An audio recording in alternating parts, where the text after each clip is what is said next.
Order number 1, administration of oath. Order number 2. Order number 2, communication from the chair. Order number 3. Order number 3, messages. Order number 4. Order number 4, petitions. Order number 5. Order number 5, papers. Order number 6. Order number 6, notices of motion. Order number 7. Order number 7, statements.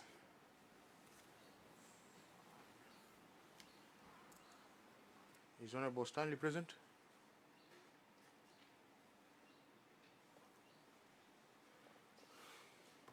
He's not present. Let's proceed to the next order of business. Order number 1. Order number 1, administration of oath. Order number 2. Order number 2, communication from the chair. Order number 3. Order number 3, messages. Order number 4. Order number 4, petitions. Order number 5. Order number 5, papers. Leader majority. Deputy Leader majority. Yes, Honorable Peter Zero. Thank you, Mr. Speaker. I'm standing on behalf of the Leader of Majority, who is out on official duty. And Mr. Speaker, I wish to lay on the table of this House the third and fourth quarter reports, financial year 2019-2020, for the Department of Agriculture, Livestock Development and Fisheries. Thank you, Mr. Speaker.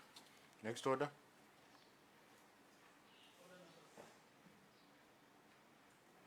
Order number 6, notices of motion. Next order. Order number 7, statements. Honorable Stanley is not in. Let's move to the next order of business. Order number 1. Order number 1, administration of oath. Order number 2. Order number 2, communication from the chair. Order number 3. Order number 3, messages. Order number 4. Order number 4, petitions. Order number 5. Order number 5, papers. Order number 6. Order number 6, notices of motion. Order number 7. Order number 7, statements. Honorable Thomas Mumba Chengo, present. Chairperson, Energy, Housing, Physical Planning and Urban Development. Proceed. Thank you, Mr. Speaker. I wish to read a statement on behalf of the Chairperson of Lands, Energy, Housing, Physical Planning and Urban Development in regard to a statement that was raised by Honorable Thomas Mumba Chengo. Mr. Speaker,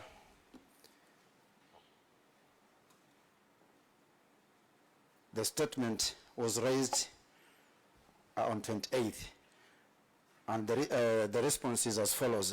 Reference is made to your letter of reference CAK Department of Lands, Volume 1/17, dated 28th May 2020, on a statement by Honorable Thomas Chengo, member of Tezo Ward, on the Mtondia High Mast not being operational.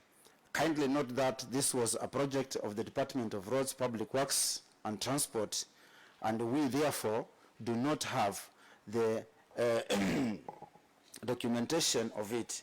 However, we have consulted with Roads, Public Works and Transport Development on the same, and attached here with kindly find the response vid their letter of County Government Kilifi that dated 22nd July 2020. Further, we are aware that the contractor Biomax Limited was awarded a tender to supply installation and commissioning of high mast vid tender number that after a competitive procurement process as per the PFM Act, and it is of course on course in implementation or implementing the project to completion. Signed by the Honorable Member Hon Maureen Mangovia, County Executive Committee Member, Lands, Energy and Housing. And Mr. Speaker, there is an attachment to that effect from the Department of Roads that was written by the Chief Officer in regard to the Mtondia High Mast, that is the contractor carried out the works effectively, and there is a delay in supply of the meter from the Kenya Power and Lightning, and the department is following up. Thank you, Mr. Speaker.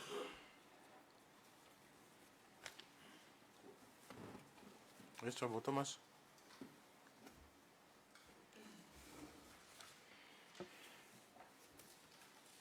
Thank you, Mr. Speaker. And let me say, from the response, Mr. Speaker, I'm not a happy man if this is the kind of response I would have expected from the department.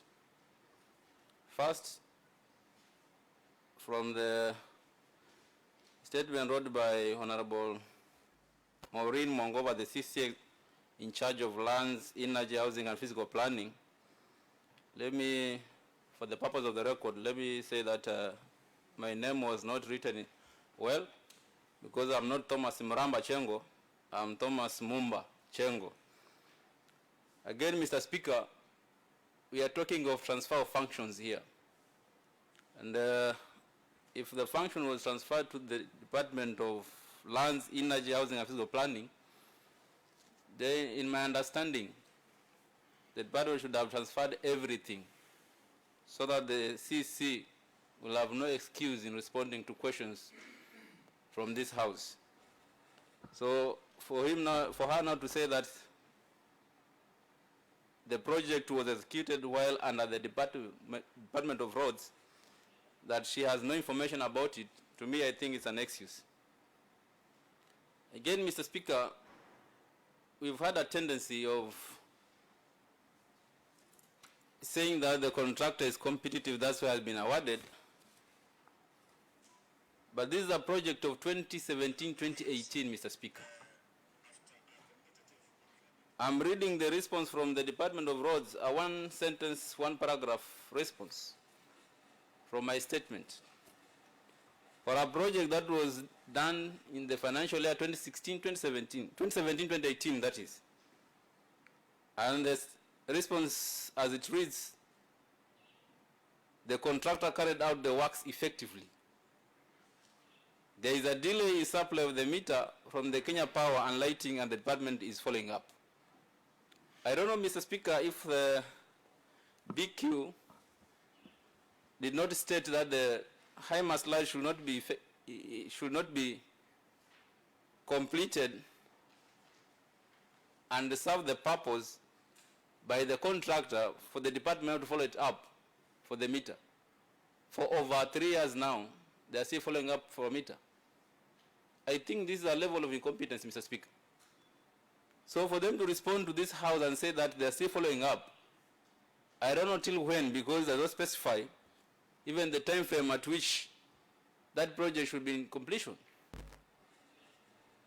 So as a House, for how long shall we wait for this project now to be completed? Sincerely speaking, Mr. Speaker, I'm not happy with this response, and they have to state clearly when are they going to make sure the meter is installed, and whose responsibility is based on to install the meter to that project. Because I think the contractor, after completing the project, had a duty to make sure the lights were working. And the lights cannot work if there's no meter. I'm aware that the contractor was paid fully, and here we are saying they are still following up on the issue of meter. And this is the same contractor they are saying is a competitive contractor who did his work effectively. Sincerely, Mr. Speaker, they have been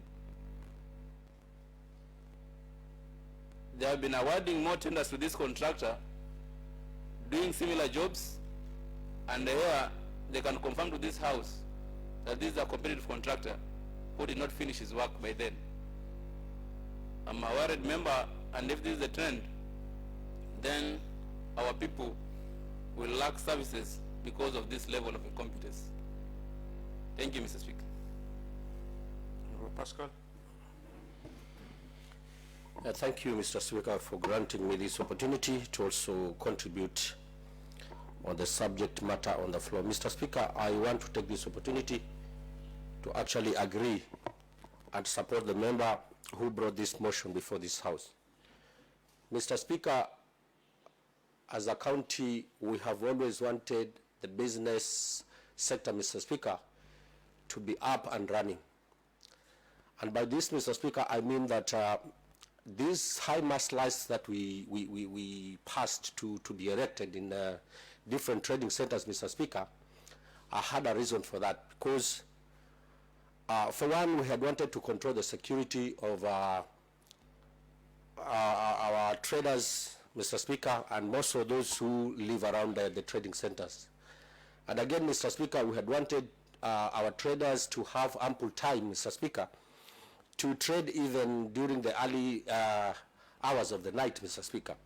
And that is why we have always yearned to have lighting systems in all the trading centers, so that trade can continue even during late hours, and probably have our traders, Mr. Speaker, earn a good living. But the trend we are seeing today, Mr. Speaker, is worrying, because many of these lights or lighting systems, Mr. Speaker, are not working as we speak. And as you know, Tezo is a vibrant trading center that is beside the road, and many people flock there, Mr. Speaker, to do business. And if the lighting system there is poor or does not function completely, then we are saying that we are not doing justice to our people, Mr. Speaker. And still on the Biomax contractor, Mr. Speaker, this counter assembly needs to actually take action, Mr. Speaker. We need to recommend that this contractor is investigated, because as we speak, Mr. Speaker, this contractor has been given numerous projects in Kilifi County. But the trend is that this contractor does not complete that work. In Manamunga, Mr. Speaker, where I represent, there is a borehole that was awarded in 2014-2015 that was supposed to be installed with a purifying machine for the water that is drawn from that borehole, Mr. Speaker. But as we speak, that borehole is not complete. We have brought numerous statements here on the same, Mr. Speaker, but nothing has happened. And if you listen to many of the MCs, Mr. Speaker, you will realize that Biomax construction company, I don't know how we call it, has been given different commitments, Mr. Speaker, but this contractor seems to be like big fish. He's somebody who probably is given some kind of work, but there's no proper supervision on the same. Therefore, Mr. Speaker, I kindly call upon the relevant committee, Mr. Speaker, to ensure that there is some kind of investigation of this contractor, and a report be brought before this House on his workmanship, Mr. Speaker. Thank you very much. I concur that this statement is still wanting, and we need more information on the same project. Thank you very much, Mr. Speaker, sir. Honorable Peter Zero, do you have anything to say? Thank you, Mr. Speaker. According to the reply or response that has been given here, Mr. Speaker, I went through the response and I realized that the Department of Lands, Energy and Housing might not be in a position to have good information, and that is why after getting this particular statement, the CEC wrote to the Department of Roads. And after writing to the Department of Roads, she was, or the department was furnished with information which I, according to my observation here, I believe is half-baked. And therefore, I was requesting for more time so that we can do consultation with the chair and get more information, concrete information in regard to the statements, and then that information will be reported back to the House. Thank you, Okay, Mr. can we kindly have that before the next session next week? Is that possible? Can we have feedback from you by next week before we break for recess? Mr. Speaker, I'm not in a position to tell. Okay, consult with the chair and then you liaise with the office of the clerk. Thank you, Mr. Speaker. Thank you. Yes.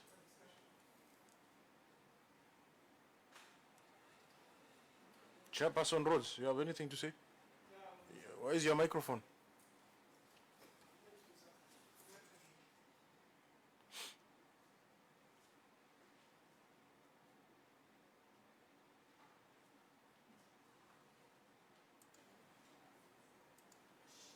Yes, proceed.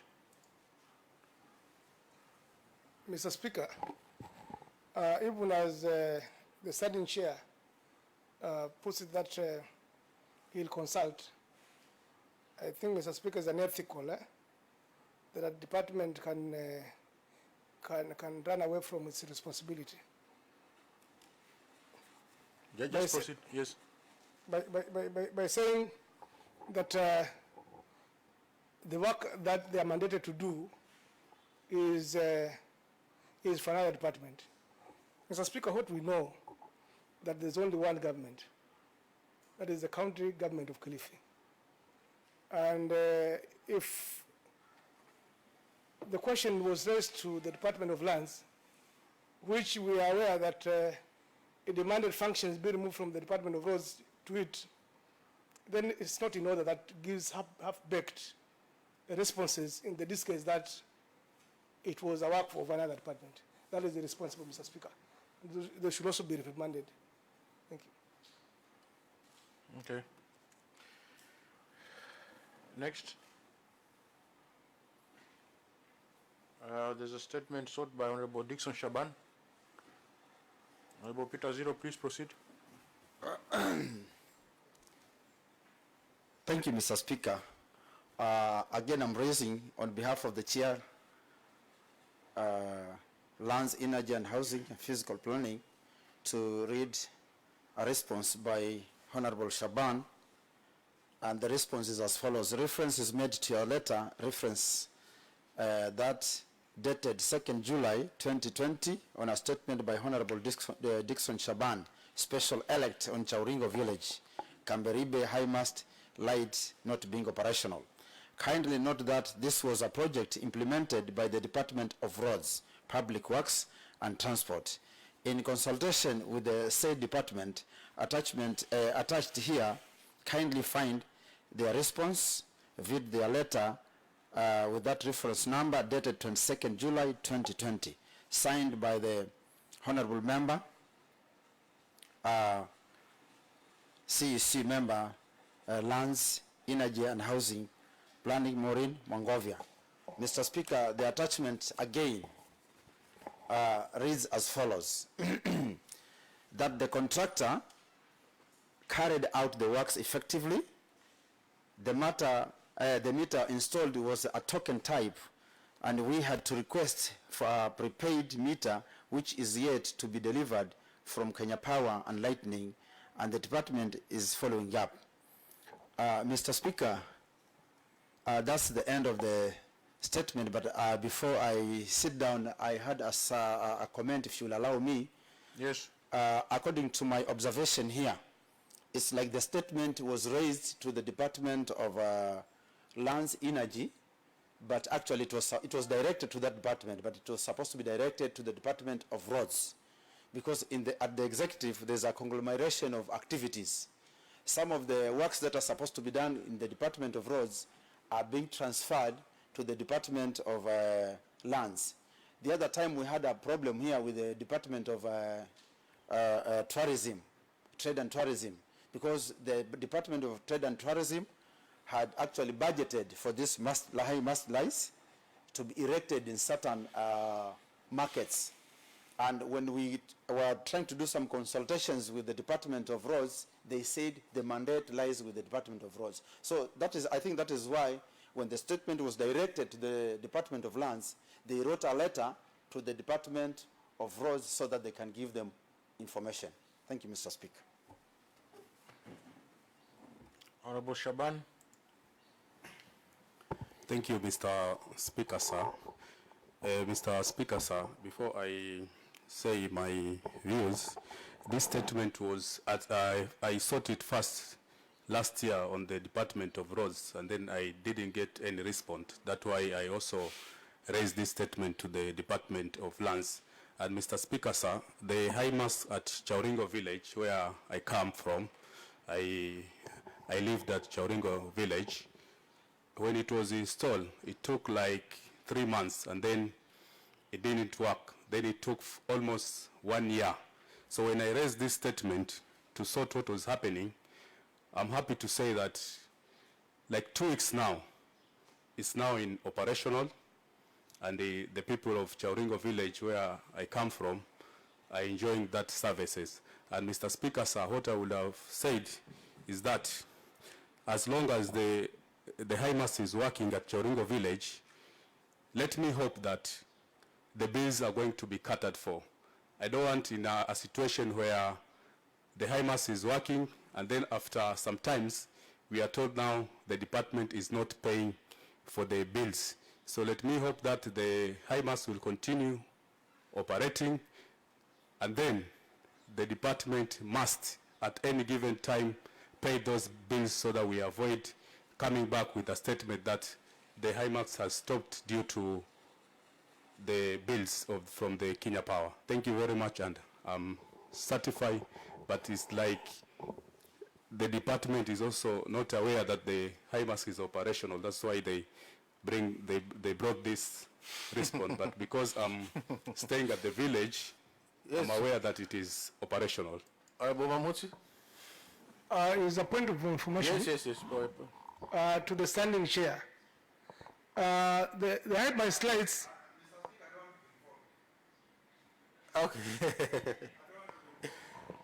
All right. Let's leave it at that. All in all, I think Honorable has confirmed that the HIMARS is not working. I think that was the issue. So we can proceed to the next order of business. Order number 1. Order number 1, administration of oath. Order number 2. Order number 2, communication from the chair. Order number 3. Order number 3, messages. Order number 4. Order number 4, petitions. Order number 5. Order number 5, papers. Order number 6. Order number 6, notices of motion. Order number 7. Order number 7, statements. Honorable Sidi is present. Chairperson, Culture, Gender and Social Services. Chairperson is not there. Vice Chair. Any member of the committee who has been left with instructions? Yes, Honorable Taura.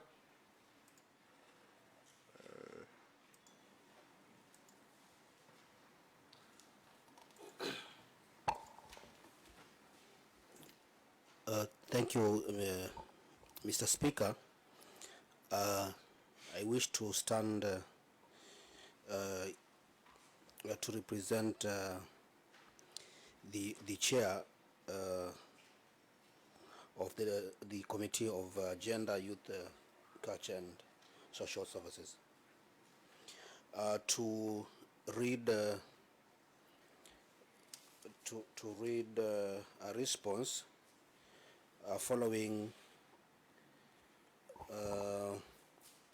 a statement sought by the Honorable Saumu Sidi Julius about construction of Kilifi Stadium.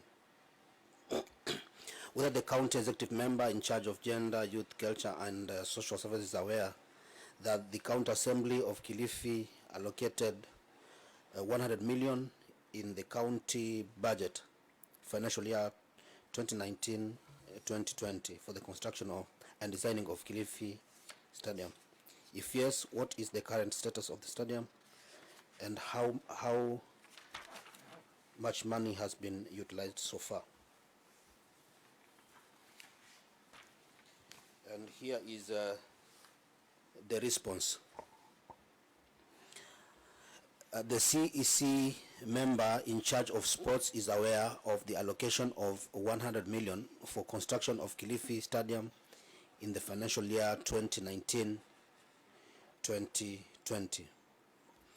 The department procured services for the following during the financial year 2018-2019 at a cost of 50 million. Architectural design costing 15 million, bill of quantities consisting of 12.5 million, and construction supervision for the stadium costing 22.5 million. The consultant Dama Services Limited handed over the detailed architectural design and the BQs to the department on the 11th December 2019. The BQ's estimates for the project was 550 million The consultant was paid 27.5 million for the consultancy services for developing architectural design and bill of quantity in 2 batches. The first payment was 15 million and the second payment was 12.5 million.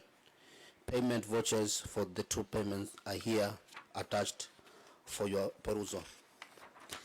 This paved way for procurement of construction works that commenced on the 24th of January 2020 and was concluded on 13th March 2020. The department concluded the tendering process for the construction of the stadium and has only one responsive bidder,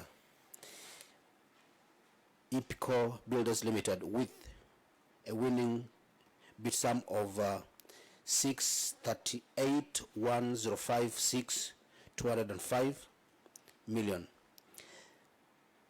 The bid sum was, however, way above the PQ estimates of 550 million. This led to the rejection of the tender by the county head of supply chain management on the basis of budgetary constraints. Consequently, the department could not proceed with the construction during the financial year.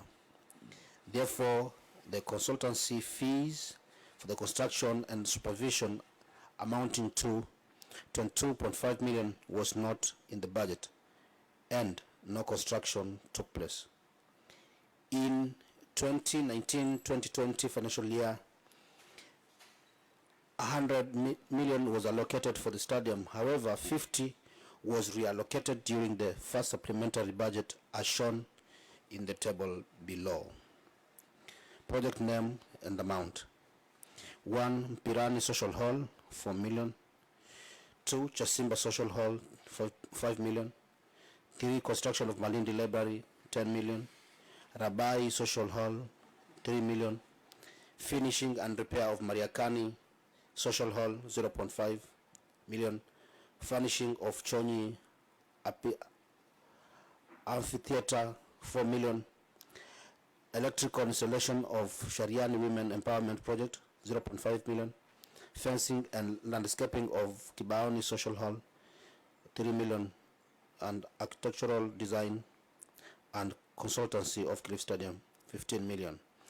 And a total of, that makes it 50 million. The remaining balance of 50 million was reallocated during the second supplementary and budget and spent on: 1.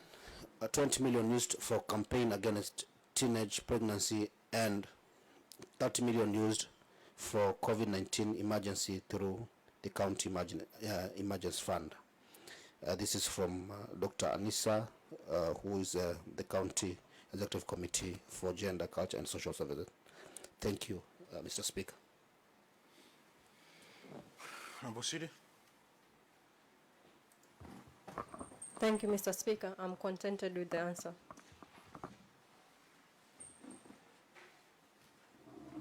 Even though it does not state what is the next course of action. Yes, money was spent on other activities, but then what? Robosidi, are you not asking yourself that question? So what now? Anyway, I'm not supposed. Yes, Honorable Pascal. Okay. I think, Mr. Speaker, despite the fact that the one who saw the statement is satisfied, yes, still we have to actually ask questions, because this project has been very controversial, and the youth have always been up in arms against the... Since 2013, as far as I can remember. Exactly, Mr. Speaker. And I think the relevant committee, Mr. Speaker, also needs to up the game and probably get to know what is actually happening, because we have received many youth, Mr. Speaker, in different committees trying to inquire about the progress of that very important facility for the youth. And Mr. Speaker, as leaders, we need to be worried about it and probably look for a way forward. Thank you, Mr. Speaker, sir. Thank you. Honorable Thomas. Again, Mr. Speaker, the county has spent almost 27.5 million on the issue of actuarial design, bill of quantities, and construction supervision for the stadium costing to. So, because now we have spent this amount of money to that same project, I believe it will be very much in order if the department will have allocated some amount in this financial year. At least to start off. Yes, because we cannot spend this amount of money and leave it at that. So the committee should take it up. Thank you, Mr. Speaker. I'm sorry, it's not okay. Honorable Mamutsi. Mr. Speaker, I think this house. So, just press your mic again. Yes. It's important that we take upon not just the committee, but the whole house, Mr. Speaker, because the issue of our stadium is very important to the people of Kilifi. We cannot finish 10 years of devolution without a place where our Not a youth can. stadium. It's embarrassing. It's embarrassing, Mr. Speaker. Yes. So rather than putting the task to the committee, I seek your indulgence, Mr. Speaker, so that we have the General Oversight Committee take up the matter as a matter that is affecting all of us. Thank you. Yes, Honorable Saum. Thank you, Mr. Speaker, for this opportunity to again also air my sentiments. But before that, Mr. Speaker, I will say that I was contented because what I had asked in the statement, that was answered. One was on how the amount was used, and then the other one was on the status. But Mr. Speaker, if we recall, remember in the financial year 2018-2020, we allocated 100 million for the same project. But then because of supplementary budget, only 50 million had remained. And from the 50 million, it's only 27 that was able to be consumed. But then the balancing also, we still don't know how that was used. And then in the financial year 2019-2020, we allocated another 100 million. And from that 100 million, the only amount that remained was 15 million for the same project. And then again, in this financial year, we have allocated another 50 million. So then that raises a question to all of us. Apart from them having answered what I had asked, then we should ask ourselves, what happens now next? Because then this is money that is being allocated, not used, and then reallocated over and over, and we will not see this project done. Thank you. Honorable Mambire. Thank you, Mr. Speaker, sir, for also giving me this chance to highlight some issues about the stadium. Mr. Speaker, sir, I also concur with Honorable Mamutsi for what he has put before this House, a suggestion that a committee of the whole House, if you allow it, that we come and ask about the stadium, because the increasing number of youth, especially in sports, it is very, very sad that for the past 7 years of devolution, Kilifi County does not have a unique place for sports. This is very much wanting, and the youths feel that they have been left out, keeping in mind that this House has invested a lot, or the county government has invested a lot by equipping most of the youth on the ground with some sports equipments. And I believe that if the stadium is put in place, it will be a very a curable or a very lucrative area where the Department of Gender would be making a lot of revenue through sporting in this county. So I support my fellow honorable member that we ask, or through you, we ask the department to come before the Committee of All House Oversight to see that we get a concrete answer that in this year's budget we consider the construction of the stadium. Thank you, Mr. Speaker. Okay, I want to give this direction that as a house, of course, the budgeting process, we have a very big say when it comes to budgeting. But as to whether these issues are a priority to the executive is what remain to be answered. I don't think yet it's a matter that needs to be handled by the Committee on General Oversight. Because the executive have to show a will that they want to put a stadium. Then we can, as a house, decide unanimously that this financial year, we are getting the money that they require so that to put a stadium. Indeed, it is almost 7 years down the line. And it has always been a song and promises. So I therefore direct that the concerned committee, let them call the CC member and get the answers. All right? Let us have a commitment from the executive that having a stadium in Kilifi County is one of their priorities. Because you can allocate the money, but if the executive does not see it as a priority, they will then use the money to do other things. Like what Honorable Sidi has said, this is a matter that started in 2018, I think. Yeah, but you see, they reallocated the money to other issues, and you know we are not the implementers of the budget. We just allocate money. So I therefore direct that the committee to summon the CC member, let them give us a commitment that they're really interested in having a stadium. Then what the assembly will simply do is that we start with the supplementary budget. If they have said in the budget is 550 million, then let the assembly allocate half of that money. So therefore, we can all go home in 22 knowing that we left something which is remarkable. Otherwise, it's embarrassing that an entire county government of Kilifi does not even have a sporting facility, whereas you go to Mombasa, they have several of these sports stadium. So committee chairperson, please take up that matter.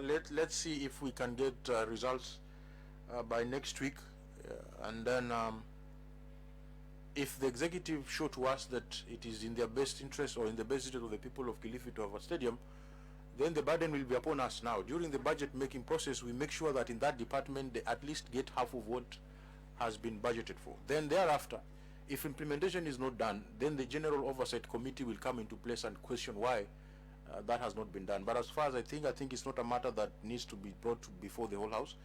The committee can pick it up and give us feedback as when it is required. So those are my directions on that note. Honorable members, in the absence of any other business in the order paper, we stand adjourned until next week. Thank you.